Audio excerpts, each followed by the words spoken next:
Saw the gunfire going on. You really weren't sure. Yeah, we didn't know what was going on. So we make it over to the first building, and it's got this big steel door on the side of the building that we went to, and it had a padlock on it.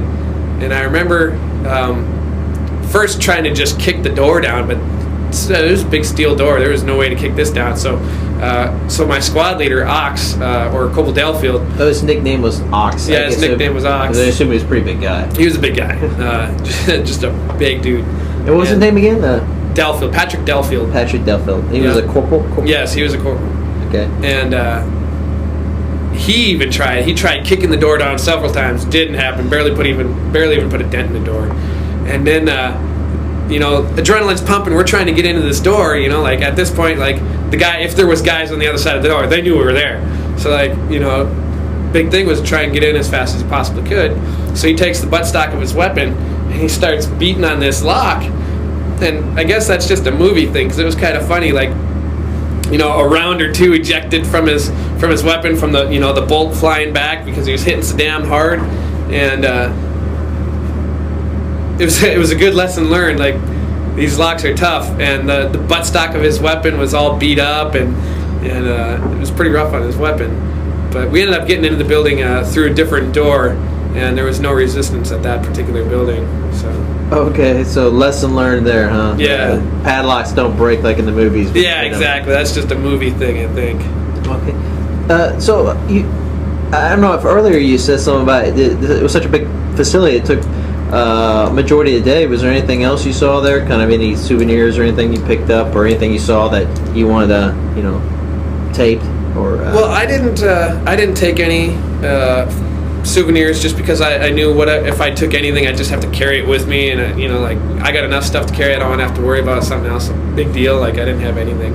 But I remember going through the buildings, like seeing all kinds of stuff, like pictures in almost every office of Saddam, and I remember Jamie Brown ended up taking a Jamie Brown, who's Lance Corporal Brown. He was he was basically my battle buddy when we were going through clearing these buildings. We'd actually compete, trying to get in, who would make entry first, because whoever makes entry first is usually, like, if there's someone on the other side, like, that person's the first person in is probably going to get schwacked, and the second person is the one who's going to end up taking out the bad guy, but or the enemy.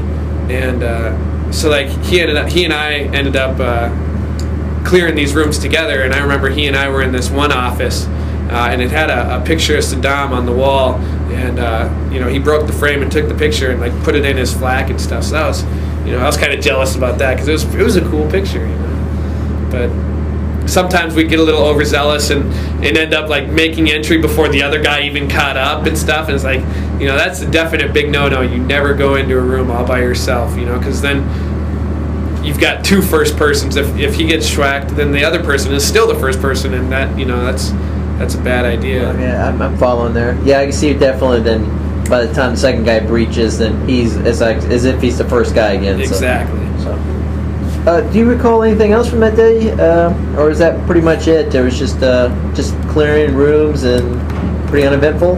Well, towards the end of the day, I remember hearing about a staff sergeant in our battalion had stepped on a mine that ended up hurting him. I want to say it took his leg off, down by his knee or something like that.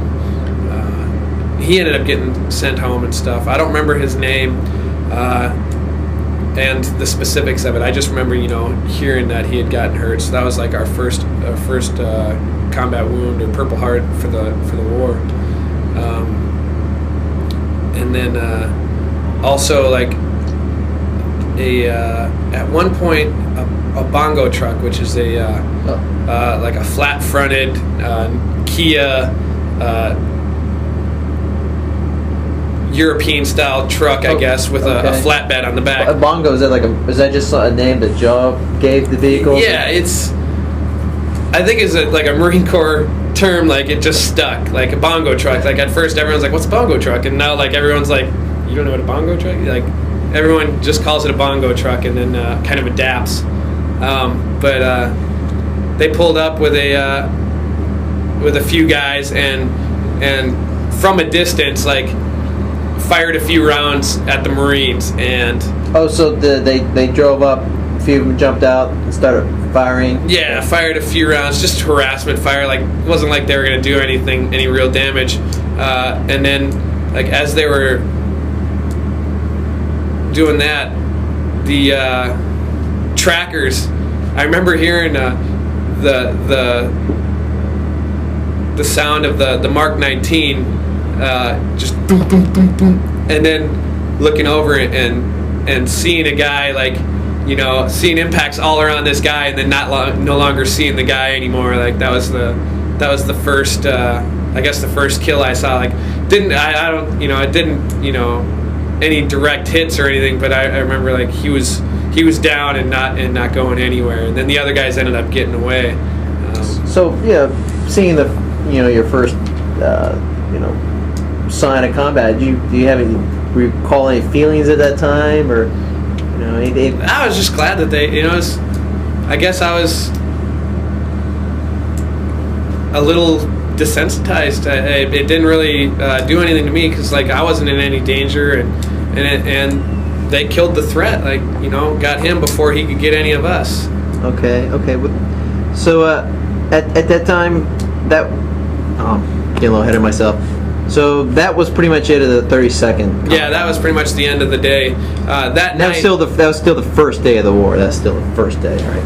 I think so. Like, it's all so much of a blur. Not much sleep.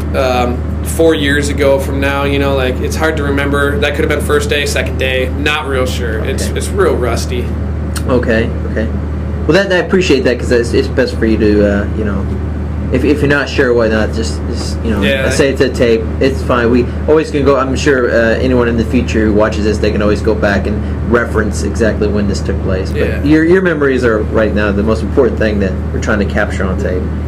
So from that point, where did the company that go? night we ended up staying the night, and we stayed on, like, the far end of the base or whatever. And I remember there was a bunch of dirt mounds. Like, I don't know what purpose they had, but I remember staying on a dirt mound because tankers were moving around. They're moving the tanks around, and they didn't want any infantrymen to get run over. So they're like, well, pick a spot where you're not going to get run over. So me and Jamie Brown ended up.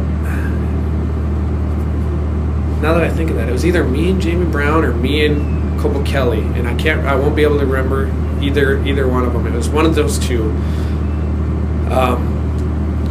They had, whoever it was with, they had a poncho. So it wasn't a poncho liner; it was a poncho. Okay. Poncho liner is like a little blanket. Yeah, it's kind of like a little blanket, but the poncho is just piece of plastic to keep you dry, but it's kind of a windbreak too.